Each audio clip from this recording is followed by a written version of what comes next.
오늘 묵상의 제목은 하나님의 나라와 뜻을 이루소서입니다. 주기도문의 이 부분은 세 가지 간구로 이루어져 있는데 하나님의 이름이 거룩히 여김을 받게 해주세요. 하나님의 나라가 이 땅에 임하게 해주세요. 하나님의 뜻이 이 땅에서도 이루어지게 해주세요입니다.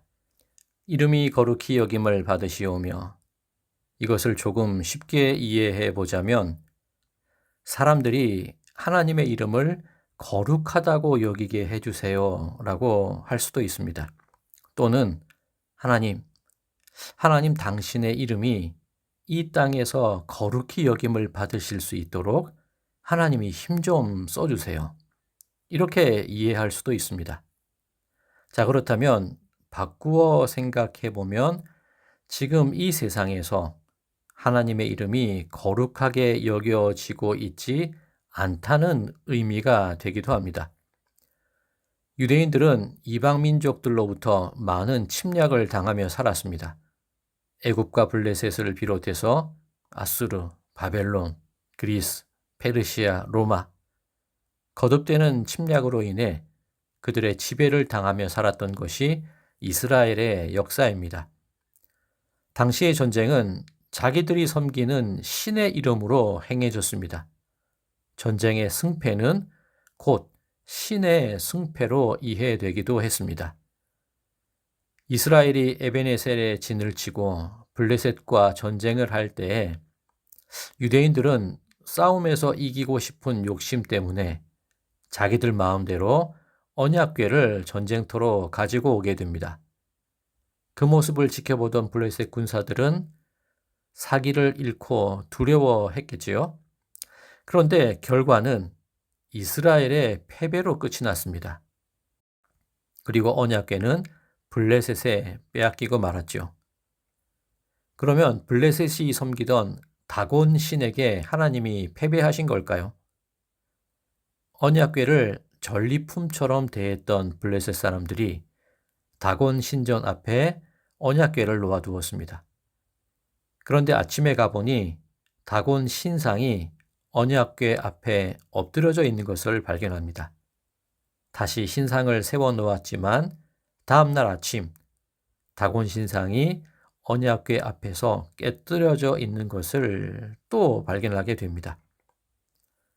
하나님의 이름은 한 번도 거룩함을 잃은 적이 없고 하나님의 나라와 하나님의 뜻은 단 한 번도 패하거나 실패한 적이 없습니다. 단지 우리의 욕심과 탐욕으로 인해 하나님의 이름이 세상에서 망령되게 일컬어지고 있을 뿐입니다. 우리의 행동과 태도 때문에 하나님이 패배하신 것처럼 세상에 비춰지고 있을 뿐입니다. 그러면 하나님은 당신의 거룩함을 어떻게 세상에 보여주실까요? 맹렬한 진노와 분노를 인간 세상에 쏟아 부으시면 될까요? 권위와 위험 있는 모습을 보여주셔서 인간들로 하여금 두려움에 사로잡히게 만드시면 될까요? 하나님은 가장 볼품없고 가장 무력한 모습으로 죽임당함을 통해 당신의 거룩함을 세상에 드러내 보이셨습니다. 바로 십자가입니다. 세상 사람들은 이해하기 어려울 것입니다. 아니, 전능한 신이라며 그러면 보란 듯이 나타나서 당신을 조롱하는 이들을 싹 쓸어버리면 되지 않아? 지금이라도 구름 속의 모습을 드러내면 세상 모든 사람들이 믿을 텐데 왜 안 그래? 그건 어디까지나 세상의 방법입니다. 위협적인 모습으로 당신의 거룩함을 되찾으려 하신다면 힘으로 세상을 다스렸던 로마와 무엇이 다릅니까? 역사 속의 독재자들과 무엇이 다를까요? 하나님은 그렇게 거룩함을 보여주는 분이 아니십니다. 레위기를 보면 하나님께서 거룩이 무엇인지를 하나하나 설명해 주시는 부분이 있습니다. 신앙적인 행동과 예식도 있습니다만 이런 것도 있습니다. 밭에서 곡식을 거둘 때 밭 모퉁이 곡식은 남겨두거나 떨어진 이삭을 그대로 두는 것이 거룩이라고 하십니다. 포도나무에서 떨어진 열매를 그대로 남겨두는 것이 거룩이라고 하십니다.